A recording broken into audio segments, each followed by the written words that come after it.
Cette machine compte aussi parmi les ancêtres du chemin de fer. C'est une machine qui a été construite en 1828. On peut remarquer la disposition encore à 45 degrés des dispositions Stephenson. Après, les cylindres sont devenus horizontaux. La distribution est une distribution attaquée, tout à fait simple, qui va permettre d'inverser le sens de marche. On voit que comme c'est beaucoup plus pratique que sur la précédente d'intervention, parce que les cylindres sont à l'extérieur, on voit ici le système de distribution dont je viens de parler, on voit les graisseurs de cylindres, on voit la bielle de liaison, on voit bien que la bielle principale attaque la manivelle de la roue et la bielle intermédiaire entraîne la deuxième, ce qui solidarise le mouvement des deux roues. Ici, on a le régulateur de vapeur qui va déterminer le volume de vapeur admis sur les cylindres. La vapeur sort de la chaudière par ici et rentre dans les cylindres par ici. L'échappement se fait de ce côté.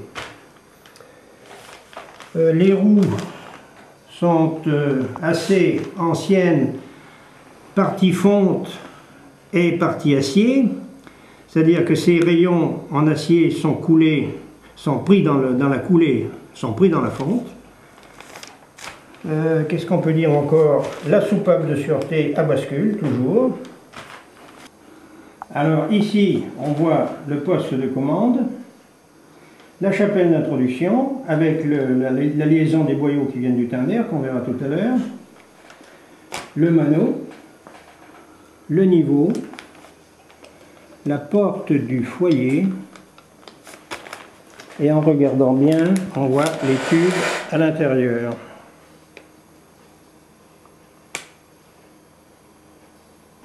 Une liaison avec le Tinder et l'injecteur Giffard qui va prendre l'eau du Tinder et l'injecter par cette deuxième chapelle d'introduction. C'est bon. Le vilebrequin que je vous signalais tout à l'heure, avec ses systèmes d'encliquetage ici pour inverser le sens de marche, la pompe à eau mécanique de la machine et l'essieu libre l'essieu avant qui est libre et qui est accouplé par les bielles de liaison sur l'essieu moteur. On voit les dispositifs de suspension avec les petits ressorts et les étriers là. On voit la grille et le fond du foyer qui... Voilà, c'est ce qui permet de tomber le charbon. Et ici, la pompe à huile qui est actionnée par l'excentrique de la pompe à eau. Un mouvement alternatif se produit par cette excentrique et là, on va actionner la pompe à huile qui va graisser le moteur. Voilà la vue de dessous du Tinder avec les alimentations en eau.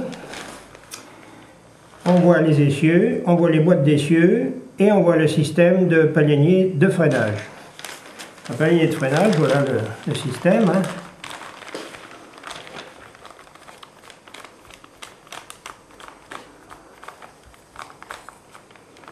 Voilà, on voit bien que les mâchoires sont desserrées.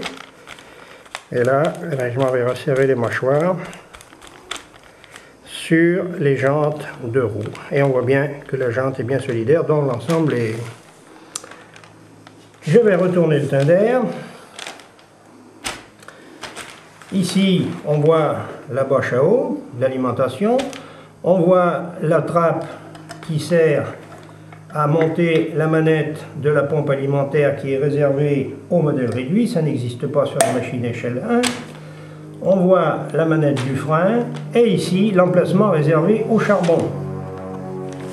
C'est à peu près ce qu'on peut dire, tout ce qu'on peut dire sur cet appareil.